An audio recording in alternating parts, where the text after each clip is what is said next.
হত্যাকাণ্ডের প্রথম দিকে এই বিষয়টাকে নেওয়ার চেষ্টা করছে যে এটাকে জামাত শিবিরের কোনো ট্যাগ দেওয়া যায় কিনা, কারণ প্রথম সারিতে আমার বাবাকে অ্যারেস্ট করা হয়, ওনার মুখে চাপ দাড়ি ছিল, তিনি ধর্মপরায়ণ ছিলেন। ৭৪ জন মারা গেছেন এটার তথ্যই আমরা কিন্তু সবাই জানি, কিন্তু এখন পর্যন্ত আমরা কেউ জানি না যে রিমান্ডে নির্মমভাবে হত্যা করা হয়েছে ৪৭ জনকে, তার ভিতরে আমার বাবা একজন। এবং ২০১৮ সাল পর্যন্ত জেলখানায় মারা গেছে ৫৪ জন, এবং আমাদের এই ৫ই আগস্টের পরে এখন পর্যন্ত বিডিআরের সৈনিক মারা গেছেন ৬ জন। তাহলে আমরা আর কত এমন লাশের সারি দেখতে চাই? এটা তো বিদ্রোহ ছিল না, এটা তো পরিকল্পিত হত্যাকাণ্ড ছিল। আমার বাবার বিষয়টা যদি আমি এখানে উল্লেখ করি, তাহলে আমার বাবাকে চেষ্টা করা হয়েছে প্রথম রাজসাক্ষী করার জন্য, তিনি রাজসাক্ষী হন নাই, তিনি ছিলেন একজন বীর মুক্তিযোদ্ধা। হত্যাকাণ্ডের প্রথম দিকে এই বিষয়টাকে নেওয়ার চেষ্টা করছে যে এটাকে জামাত শিবিরের কোনো ট্যাগ দেওয়া যায় কিনা, কারণ প্রথম সারিতে আমার বাবাকে অ্যারেস্ট করা হয়, ওনার মুখে চাপ দাড়ি ছিল, তিনি ধর্মপরায়ণ ছিলেন। তারপরে চেষ্টা করা হলো যে ওনাকে অন্য কোনো ট্যাগ দেওয়া যায় কিনা, সন্ত্রাসী বাহিনীর সাথে ওনাকে অ্যাড করা যায় কিনা। তারপর দেখেন যে উনি হচ্ছেন একজন বীর মুক্তিযোদ্ধা, শুধু বীর মুক্তিযোদ্ধা নয়, তিনি একজন প্লাটুন কমান্ডার ছিলেন, যিনি জেনারেল উসমানী সাহেবের প্লাটুন কমান্ডার ছিলেন। তো এই বিষয়টাকে কোনো দিকে ট্যাগ না দিতে পেরে তারপর ধীরে ধীরে এই বিষয়টাকে কোথায় নিয়ে আসছে যে তাদেরকে যদি বাঁচিয়ে রাখা হয়, আজ না হোক কাল এই সত্য উন্মোচন হয়ে যাবে। এই সত্যকে ধামাচাপা দেওয়ার জন্যই এই হত্যাকাণ্ডগুলো দীর্ঘ থেকে দীর্ঘায়িত করা হয়েছে। আমি এই কমিশন এবং সম্মানিত অতিথি যারা আছেন তাদের কাছে দুইটি বিষয় রিকোয়েস্ট করব। একটা হচ্ছে যে পিলখানার বিষয়ে যদি অভিযুক্ত ব্যক্তিদের কোনো মতামত না নেওয়া হয়, বা ওই দিন কী ঘটনা ঘটছে তাদের বিষয়ে যদি কোনো ধরনের বক্তব্য বা তাদের সাথে যদি পরামর্শ না নেওয়া হয়, বা তাদের কোনো কথাবার্তা যদি এখানে উপস্থাপন না করা হয়, তাহলে এই স্বাধীন কমিশন সঠিকভাবে কাজ করতে পারবে না। আমি চাই যে আগে যারা এই হত্যাকাণ্ডের সাথে জড়িত না তাদেরকে অবিলম্বে মুক্তি দিন, তাদেরকে আগে মুক্তি দিন, তাদেরকে সুস্থ করুন, তাদের থেকে আপনারা তথ্য নিন, তাহলে আপনারা অনেক তথ্য পাবেন। বিশেষ করে আমি আরও যদি বলি যে এই 25-26 তারিখে যে মঞ্চায়িত হয়েছে কিছু বিষয়, তখন তো 14 দলের ওই কুশলভরা ছিল, তারা তো গেড়ে আসছে, কাদের সাথে কথা বলছে, তাদের কি ভূমিকা ছিল, তারা কিন্তু আপনারা জানতে পারবেন না। আপনারা জানতে হলে তাদেরকে আগে সুস্থ করুন, তাদের মতামত নিন, তাহলে এই কুশলভরা কি কি ঘটনা, কি কি বর্ণনা, কি কি কথাবার্তা বলছে, এগুলো আপনারা জাতির কাছে তুলে ধরতে পারবেন। সেক্ষেত্রে তদন্ত কমিটিতে আমাদের মতামত দেওয়ার মতো একটা ব্যবস্থা করতে হবে। শুধুমাত্র আমাদেরকে ডিভাইড করবেন না যে আমরা সৈনিকের ছেলে বা অফিসারের ছেলে, আমরা মূলত আপনাদের সন্তান হিসেবে আমরা বাঁচতে চাই।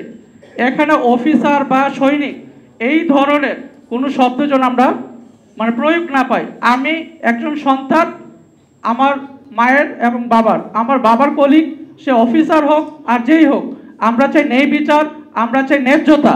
আমরা ন্যায্যতার জন্য 24 সালে এই 5ই আগস্ট একটি আন্দোলন করছি। সেখানে একটি ছবি যদি আমি দেখাই তাহলে আপনারা বুঝতে পারবেন যে আসলে আমরা কেন এই আন্দোলন করছি। ছবির প্রথম একজন পোশাক পরিহিত একজন সৈনিক, দ্বিতীয় হচ্ছে এই যে আমাদের ডাক্তার রবি রহমান, এই পিলখানা শহীদ রবি রহমান আঙ্কেলের ছেলে, পাশেই আছে আমি। তাহলে আমরা সন্তানরা কি চাইছি? আমরা সন্তানরা চাইছি আমরা ন্যায় বিচার চাই। আমার বাবাকে রিমান্ডে যেভাবে অত্যাচার করা হয়েছে, এটার যদি একটু সার সংক্ষেপ যদি আপনাদের কাছে তুলে ধরি। আইনু সালিসে তখনকার নির্বাহী ছিলেন, উনি আমার বাবার মৃত্যুর যে বিষয়টা ওইখানে উল্লেখ করেছেন যে আমার বাবার ওজন হয়ে গেছিল 40 কেজি ওজন। 40 কেজি ওজন একজন সৈনিকের কিভাবে হয়, তাহলে তারপরে কি ধরনের নির্যাতন হয়েছে। একজন বর্ণনাকারী বর্ণনা আমি পড়তেছি।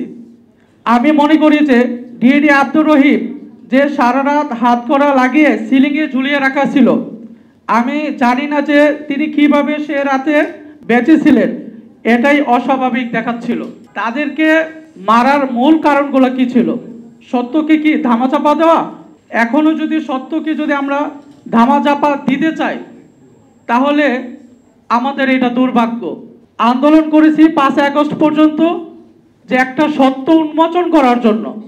এখন যদি সৈনিক তারপর অফিসার সম্মিলিতভাবে যদি কাজ করা না হয়, এই কমিশনে যদি সৈনিকের মতামত অফিসারের মতামত যদি না নেওয়া হয়, তাহলে স্বাধীনভাবে কাজ করতে পারবে না।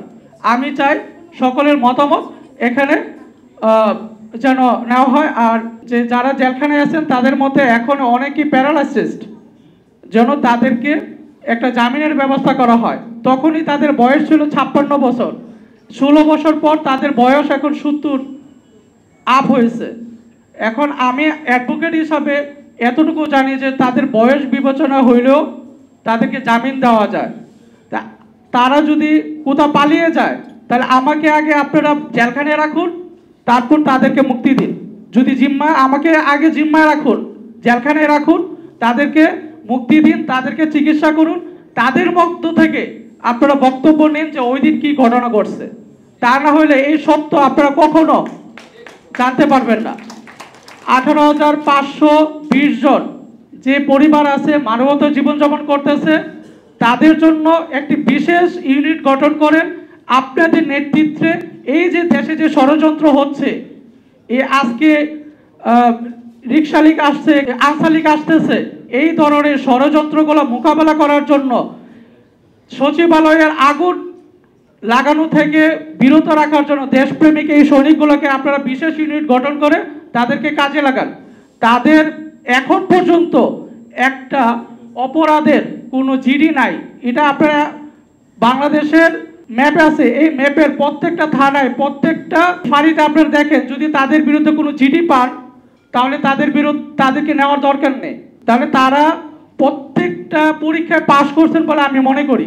তো তাদের পুরস্কার হিসাবে আপনারা তাদের সঙ্গে নিয়ে তাদেরকে এই সার্বভৌমত্ব রক্ষায়, এই সার্বভৌমত্ব আন্দোলনে আপনারা তাদেরকে বিশেষভাবে অবদান রাখার জন্য অনুরোধ করতেছি। আমি আমার বাবা হত্যার বিচার চাই। আমি আমার বাবা হত্যার বিচার চাই। এটা যে খুনি থাকুক, যে খুনি যেখানেই থাকুক, তাদেরকে কমিশনের মাধ্যমে যেন আমার বাবার খুনিদেরকে বাইর করা হয়, এই অনুরোধ রেখে আমি আমার বক্তব্য শেষ করছি। আসসালামু আলাইকুম।